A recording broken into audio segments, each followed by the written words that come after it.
akan melakukan video tentang resume psikologi telinga, mata, dan sistem reproduksi wanita. Telinga merupakan organ yang berfungsi untuk mengatur pendengaran dan keseimbangan tubuh. Telinga secara garis besar terdiri dari tiga struktur, yaitu telinga luar yang memiliki fungsi menerima gelombang suara dari luar, telinga tengah yang gelombang suara diteruskan dari udara ke cairan telinga yang dalam melalui serangkaian tulang kecil, dan telinga dalam di mana pergerakan cairan ini diubah menjadi impuls saraf spesifik yang berjalan melalui nervus akustikus ke sistem saraf pusat. Kita bisa lihat dari gambar struktur telinga secara umum. Kita mulai dari telinga luar. Eh, Telinga luar terdiri dari tiga komponen utama. Pertama, auricula atau pinna, bisa juga disebut sebagai daun telinga. Terdiri dari suatu lempeng kartilago elastis irregular berbentuk corong yang ditutupi secara erat oleh kulit dan menghantarkan gelombang suara ke dalam telinga.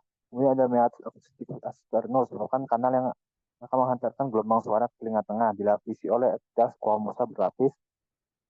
Dekat folikel rambut permukaan terdapat kelenjar seruminosa yang mensekresi serumen. Dinding meatus asternus ditunjang oleh kartilago elastis di tiga lateral, dan pada 2/3 medial itu ditutupi oleh tulang temporal. Kemudian membran timpani merupakan atau eardrum merupakan lembar epitelial yang terdiri dari jaringan ikat fibroelastis ditutupi dengan epidermis eksternal dan internal oleh epitel kuboid lapis. Gelombang membran timpani yang dihasilkan gelombang suara menghasilkan energi gelombang suara ke tengah-tengah dan dalam. Tengah-tengah mempunyai rongga timpani yang berisi udara di dalam tulang temporal di antara membran timpani dan telinga dalam. Rongga timpani berhubungan dengan faring lewat bagian anteriornya, yaitu tuba auditorius, dan di posteriornya berhubungan dengan rongga mastoid. Rongga timpani dilapisi oleh epitel kuboid latus di lamina propria yang melekat pada periosteum pada dinding medial bertulang. Telinga tengah terdapat dua area berlapis membran dan diabetes tulang, yaitu fenestra ovalis dan fenestra rotunda. Membran timpani berhubungan dengan fenestra ovalis lewat tiga tulang kecil, yaitu ossicula auditus yang menghantarkan dalam mekanis membran timpani ke telinga dalam. Ossicula auditus terdiri dari tiga tulang kecil, yaitu malleus, phoenix, dan stapes. Tulang-tulang ini berartikulasi di sendi sinovial yang bersama-sama periosteum dilapisi sel statis gepeng. Dua otot kecil berinsersi, yaitu tensor timpani dan stapedius. Di dalam malleus dan stapes yang membatasi pergerakan ossicula dan membantu telinga dalam dari bunyi yang terlalu keras.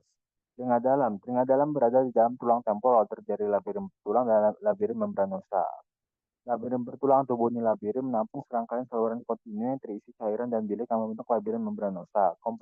Komponen labirin bertulang adalah vestibulum yang merupakan tempat sakulus dan utriculus berada, kanal semisirkular yang menyelubungi ductus semisirkular dan koklea. Labirin bertulang terisi oleh cairan perilimfa yang menahan dan menyangga labirin membranosa. Labirin membranosa yang berasal dari vesikel ekodermal atau okista. Komponen labirin membranosa terdapat sirkulus dan sakulus, terus semisirkular dan oleh koklea. Labirin membranosa terisi oleh cairan endolimfa yang dihasilkan terutama oleh kapiler di stria vascularis. Vestibular organ merupakan bagian dari telinga yang berfungsi untuk mendeteksi gerakan linear, posisi statis, dan gerakan rotasi dari kepala. Terdiri vestibulum, kanal semicircular, kanal saculus, dan utriculus. Dinding dari utriculus dan saculus memiliki area yang menebal, merupakan makula yang berisi sel rambut sensorik 1 dan 2 dengan koneksi sinaptik ke saraf sensorik dan sel penyokong, sebuah bekas dari pterosilia kaku dan satu proyek sinusilum kaku secara apikal dari tiap sel rambut dan dikelilingi oleh endolimfa mengandung matriks seperti gel dan kristal mineral yang disebut otolith. Mesin-mesin dari tubuh muskuler berorientasi 90 derajat dari satu sama lain, memiliki regio ampula terminal dengan impularis menebal. Gerakan kepala menyebabkan endolimfa dan membran otolitik bergerak mendeformasi spikal kaku dari sel rambut, depurasi, dan menghasilkan simpul saraf. Impuls saraf tersebut akan menghasilkan sinyal yang berkontribusi terhadap rasa keseimbangan. Koklea memiliki dukus koklea dan berukuran panjang sekitar 35 mm, membentuk 2/3 putaran di sekeliling inti tulang yang disebut modiolus. Modiolus memiliki pembuluh darah dan mengelilingi badan sel dan prosesus cabang akustik saraf kranial 8 di ganglion cochleare. Kokleya adalah skala media dari koklea dan membentang antara dua kompartemen yang berisi perilimfu yang panjang, yaitu skala vestibule dan skala timpani. Panjang daksida koklea memberi sirah menyokong organ pilar yang terdiri dari sel rambut yang terhubung ke syarat sensor saraf penglihatan. Mata merupakan suatu organ fotosintesis sensitif yang sangat khusus di bentuk cahaya dan warna. Terletak di orbita, mata terdiri dari tiga lapisan, yaitu lapisan fibrosa, lapisan tengah vaskular, dan retina, yang berhubungan dengan otak lewat saraf optik superior. Kita bisa lihat strukturnya pada gambar samping. Selain dari tiga lapisan tersebut, lensa mata juga ada juga lensa mata yang merupakan struktur transparan di kompleks, serabut zonula yang menahannya, lalu ada iris, mur aqueous, dan corpus vitreus. Lapisan fibrosa mencakup posterior sclera dan kornea anterior. Jadi sklera, lapisan fibrosa berwarna opak di 5/6 luar bola mata melindungi struktur internal terdiri atas jaringan ikat padat. Sklera sebelah dalam terletak berbatas dengan koroid di sebelah anterior. Sklera mengalami modifikasi menjadi kornea. Kornea terletak 1/6 anterior dari mata, tidak berwarna dan vaskular. Kornea terdiri dari 5 lapisan, epitel squamous retina berlapis, membran Bowman, stroma, membran Descemet, dan endotelium. Lapisan vaskular atau uvea terdiri dari koroid, lapisan vaskular dari tiga posterior dari mata dengan jaringan ikat longgar, vaskular, banyak serat melanosit. Koroid membentuk dua lapisan, yaitu arteria kecil koroid dan membran Broad. Badan siliar merupakan pelebaran anterior koroid di tingkat lensa, posterior dari limbus, bagian besar bertumpu pada sklera. Penting yang terkait adalah spot siliar yang bagian stromal dari badan siliar. Lalu proses siliar yang merupakan serangkaian proses secara dari sekitar 75 rabung. Kemudian ada zonula siliar yang merupakan sistem dari banyaknya serat radial dari fibrilin 1 dan 2.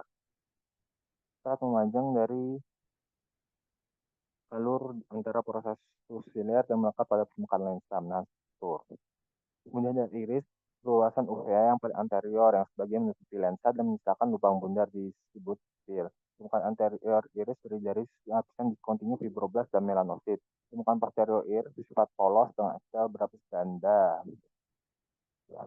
Dan serat polos pada sel mioepitel. Melanosis stroma iris juga membentuk warna mata. Kemudian ada lenses di tingkat yang transparan dan terletak di bawah iris yang digunakan untuk memfokuskan cahaya pada retina, merupakan jaringan vaskular yang unik dan sangat elastis. Memiliki tiga komponen utama, yaitu kapsul lensa, pupil lensa, dan serat lensa. Lensa ditahan oleh zonula ciliaris, elastis, dan serat fibrilin diproduksi oleh saraf yang mengelilingi dan menutupi badan siliar. Kemudian ada retina, memiliki dua bagian utama, yaitu epitel di sebelah koroid dan saraf retina. Epitel retina bersegmen terdiri dari sel-sel kolumnar rendah dengan inti basal. Fungsi untuk menyerap cahaya yang tersebar, mengatur transport ion, regenerasi retina, fagositosis, dan mendukung saraf retina. Saraf retina adalah sebagai bagian luar dari sistem saraf pusat dengan glia dan beberapa subsistem neuronal yang saling berhubungan. Saraf retina punya sel batang dan sel kerucut. Sel batang fotoreseptor mendeteksi intensitas cahaya dengan segmen luar berbentuk batang pendek. Sedikit salah ini sel kerucut dengan sel kerucut reseptor untuk warna primer. Sel batang memiliki membran krem di mana membran yang padat dengan rodopsin protein dengan retina terikat. Selain tiga lapisan tersebut, mata juga memiliki struktur lain seperti konjungtiva dan palpebra. Konjungtiva merupakan membran mukosa tipis dan transparan yang menutupi bagian anterior sklera, dari atas berlapis kolumner dengan sel goblet. Palpebra merupakan atau kelopak mata merupakan struktur fleksibel yang mengandung kulit dan konjungtiva yang melindungi mata, bersifat longgar dan elastis, mempunyai folikel rambut yang sangat kecil kecuali di distal yang membentuk bulu mata. Di dalam kulit dalamnya terdapat vesicula atau tangkai yang membentuk musculus orbicularis puli dan musculus levator palpebrae yang meliputi kelopak mata. Kemudian kelenjar lacrimal yang menghasilkan cairan secara kontinu untuk lapisan air mata, menyebabkan melembabkan dan melumasi kornea dan konjungtiva. Berada di bagian temporal atau orbita dan memiliki sejumlah lobus yang bermuara. secara tulisan melalui ductus sectorius ke dalam fonus superior. Kelenjar lakrima memiliki aksis ini tubulo alveolar yang terdiri dari sel rasa tinggi dengan inti basal dan granula sekretoris. Setelah bergerak melalui permukaan mata, cairan yang disekretkan akan bergerak lewat ke rongga hidung lewat aparatus lacrimalis. Kemudian sistem reproduksi wanita terdiri dari ovarium berpasangan, tuba uterina, uterus, vagina, serta genitalia eksterna. Dan selain itu ada juga glandula mamae. Sistem ini berfungsi untuk menghasilkan gambar wanita dan menyediakan lingkungan untuk fertilisasi serta mempertahankan embrio sampai lahir.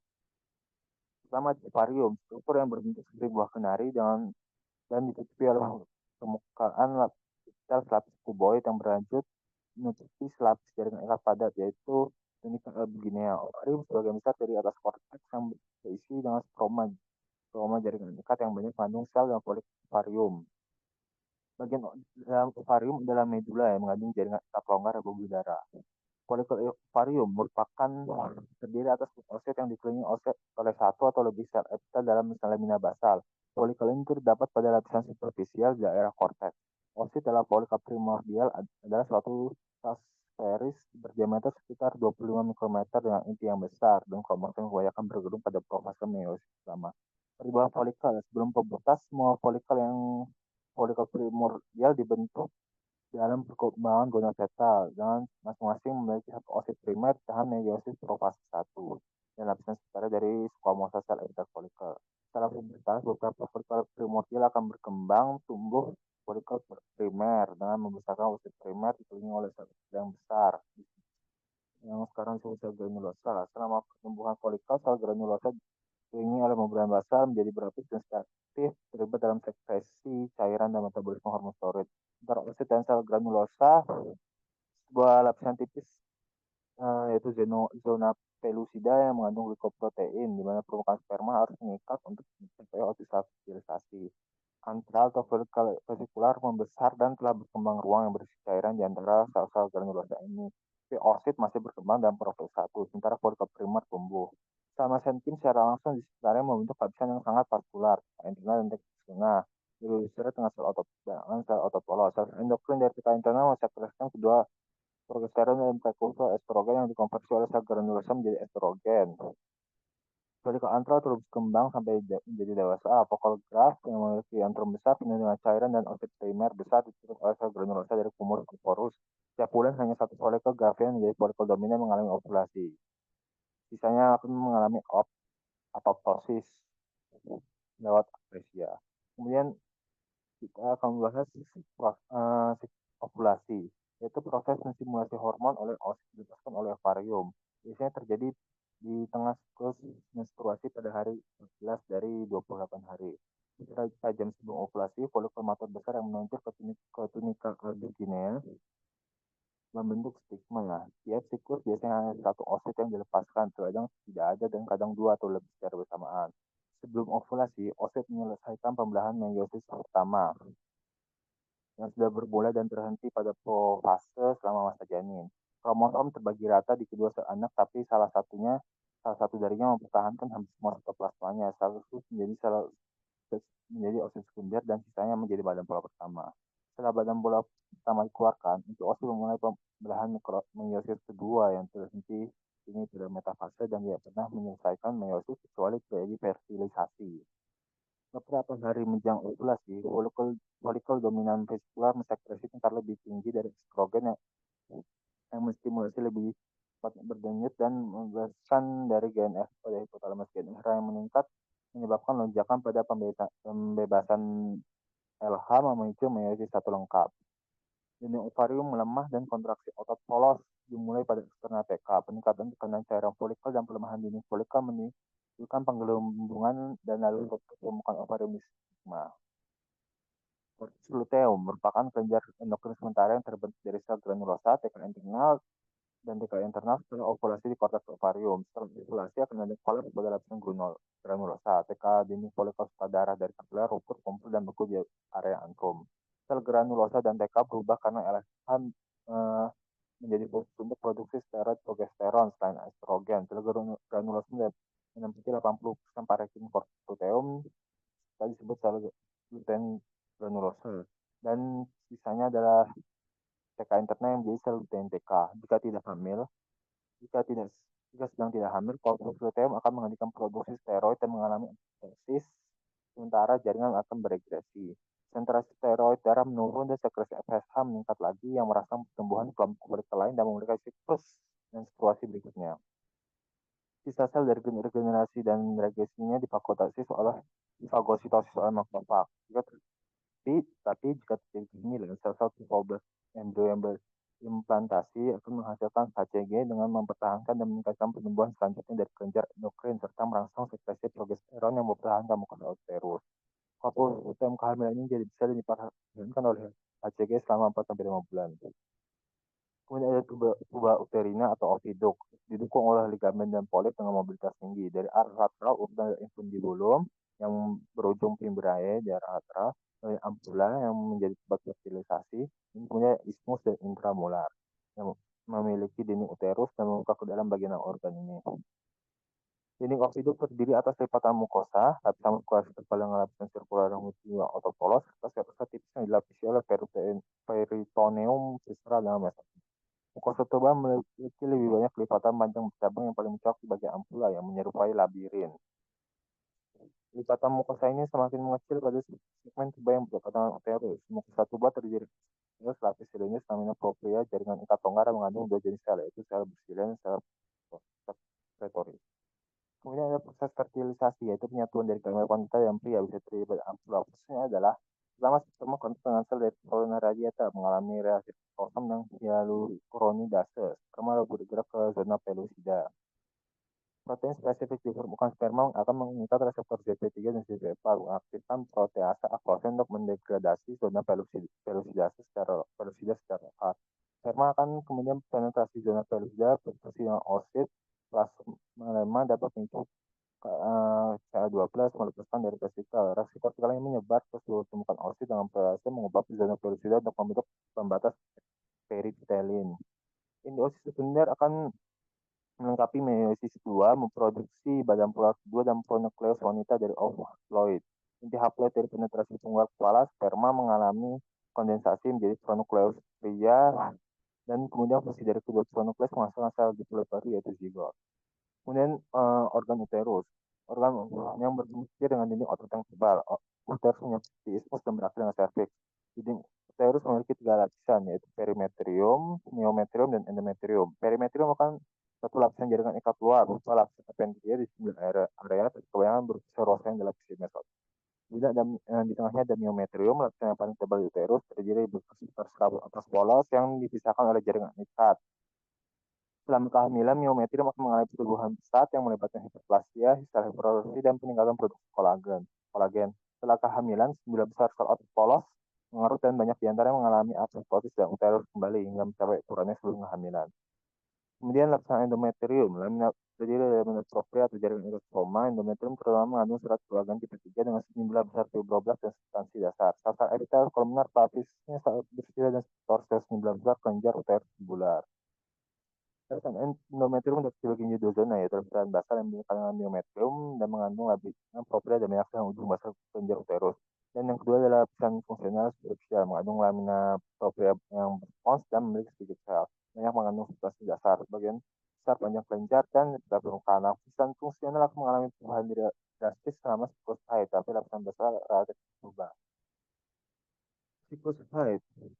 Organ progesteron mengendalikan pertumbuhan dan diferensiasi sel epitel dan jaringan ikat terkait dengan sistem reproduksi wanita. Setelah menopause, intensitas hormon ini menyebabkan evolusi umum jaringan pada otak reproduksi. Dari pubertas hingga menopause, gonadotropin hipofisis menghasilkan perubahan siklik kadar hormon ovarium yang menyebabkan endometrium mengalami perubahan struktural siklik selama siklus haid.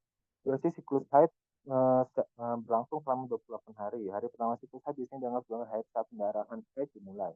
Produk haid terdiri atas endometrium yang berdegenerasi dengan darah dari vaskular dan ruptur. Proses menstruasi berlangsung selama 3-4 hari, kemudian proliferasi darah selama 10 hari, dan sekresi yang bermula saat ovulasi dan berlangsung sekitar 14 hari. Kita mulai dari fase proliferasi. Mukosa uterus menjadi relatif tipis. Awal fase proliferasi disebut juga fase folikular. Ini tumbuhnya sperma folikel ovarium tumbuh sebagai folikel vesikuler. Jadi peningkatan level estrogen yang jadi endometrium menginduksi proliferasi sel dan membentuk ulang lapisan fungsional yang hilang selama menstruasi. Endometrium ditutupi petal sel episilindris dan kelenjar uterus berbentuk tubulus lurus dengan lumen yang sempit dan hampir kosong. Kemudian fase sekresi atau lutea bermula progesteron yang sekresi korpus luteo. Progesteron tentang sasa epithel kelenjar uterus yang terbentuk saat fase proliferasi menyebabkan kelenjar ini bergelung. Mikrovaskular kecil film cakup akuna darah berjenis tipis. Endometrium mencapai ketebalan maksimumnya karena akumulasi sekret edema di stroma. Kalau pembuahan terjadi pada hari ovulasi, embrio diangkut ke uterus dan melekat pada epithel uterus atau endometrium. Tes sekretorik menjadi optimal untuk implantasi dan embrio. Fase menstruasi, jika pembuahan oosit dan implantasi embrio tidak terjadi, pada selama kontraksi dan pada progesteron dan estrogen, darah mulai menurun 80 hari sampai setelah ovulasi yang menyebabkan onset haid. Bagian utama lapisan fungsional termasuk kota pembekalan, kebanyakan kelenjar, stoma, dan lakukan darah terlepas dari endometrium dan keluar sebagai darah haid. Pada fase menstruasi, endometrium berkurang menjadi suatu lapisan tipis dan siap memulai siklus baru. Implantasi embrionik. Zigot mengalami pembelahan mitosis saat zigot bergerak secara pasif ke arah uterus dengan blastomer dan agregat pada blastomer yaitu morula. Embrio mencapai rongga rahim 5 hari setelah pembuahan. Pada waktu ini terbentuk rongga di morula dan embrio tahap kembangan blastocyst. Blastomer mengatur diri dalam lapisan perifer yang disebut trophoblast di rongga. Sementara beberapa sel mengumpul di lapisan ini membentuk embrioblast. Blastokista tetap berada di dalam lumen uterus selama dua yang terbenam dalam sekret kelenjar endometrium. Implantasi mencakup perekatan blastokista dengan sel-sel epithel permukaan pada fase atau selanjut di endometrium dan penetrasi proteolitik lewat epithel ke dalam stroma di bawah suatu proses yang berlangsung sekitar 3 hari. Kira-kira pada hari 9 setelah ovulasi, embrio sebenarnya berimplantasi di endometrium. Kemudian ada decidual reaction, perubahan pada stroma endometrium beberapa hari setelah implantasi. Tubuh berkembang dan poligonal lebih aktif pada sintesis protein. Seluruh endometrium kini dianggap sebagai decidua memiliki 3 daerah, decidua basalis, capsularis, dan decidua parietalis. Placenta tempat berlangsung pertukaran nutrien, limbah, O2 dan CO2 antara ibu dan fetus dan mengandung jaringan dari kulit individu. Bagian embrionik adalah karion dan bagian maternal adalah decidua basalis. Itu yang terjadi antara darah embrio dipilih korionik keluar embrio dan darah ibu dilakukan dari decidua basalis. Ciri korionik placenta berkembang melalui 3 tahap. Ciri primer muncul 2 hari setelah implantasi. Kemudian value sekunder untuk sekitar pada hari ke-15 dari pengembangan embrio dan value tersier berkembang dalam beberapa hari sebagai. Kemudian ada cervix, merupakan bagian bawah uterus yang silindris. Lapisan mukosa endocervical adalah suatu epitel lapis silindris penghasil mukus pada lamina propria yang tebal. Cabang kelenjar cervix, regio cervix, tempat kanalis endocervicalis membuka ke dalam vagina ostium externum yang menonjol ke dalam bagian atas vagina dalam visi oleh mukosa exocervix. Di bawah pengaruh progesteron, konsistensi perubahan mukus secara siklus berubah. Pada ovulasi, sekresi mukosa banyak dan berair maupun dalam kehidupan sperma. Dalam fase luteal, mukus lebih kental dan menghalangi laut sperma. Saat kehamilan, kelenjar cervix berkembang biak dan bisa ekspresi mukus yang kental membentuk sebuah sumbatan dan saluran cervix. Dinding dalam cervix terdiri jaringan padat dengan banyak otot kurang halus dari sisa rahim. Cervix relatif kaku saat kehamilan membantu mempertahankan fetus saat dalam uterus. Vagina, dinding vagina tidak memiliki kelenjar dan terdiri dari mukosa, lapisan mukosa apenditia. Epitel mukosa vagina merupakan epitel berlapis gepeng. Lamina propria mukosa banyak mengandung serat elastin dan banyak papila yang tidak menonjol ke dalam lapisan epitel. Selama gairah seksual, lubrikasi mukus juga dihasilkan. Kulit genitalia eksternal atau vulva, termasuk beberapa struktur, semua tertutup oleh epitel squamosa berlapis, yaitu vestibulum, tempat ini meliputi kelenjar tubul acina vestibular, dilapisi oleh epitel gepeng berlapis. Labia minora lipatan dari kulit yang kurang folikel rambut tapi banyak kelenjar sebasea. Kemudian labia immora lipatan dari kulit memiliki intelektual homolog dengan kulit pada spektrum. Kemudian yang terakhir adalah klitoris, struktur homolog dengan erektil pada penis dengan sepasang corpora cavernosa. Kemudian ada mammary glands, dibentuk secara embryologis sebagai invaginasi abdomen di permukaan sepanjang garis ventral, garis lakasin, aksila hingga selangkangan di manusia. Satu set kelenjar termodik menetap di setiap dada. Setiap kelenjar payudara terjadi 15-20 lobus dari jenis tubuh alveolar kompleks yang berfungsi sebagai ekspresi ASI untuk nutrisi neonatus. Perkembangan payudara sabobertas. Sabobertas pelajar mamae terdiri dari sinus lactivert di kaping dengan cabang dari sinus. Pada gadis yang pubertas dan pada estrogen sirkulasi lebih besar, payudara membesar karena akumulasi adiposit jaringan ikat dan meningkatnya pertumbuhan dan perkembangan sistem usus.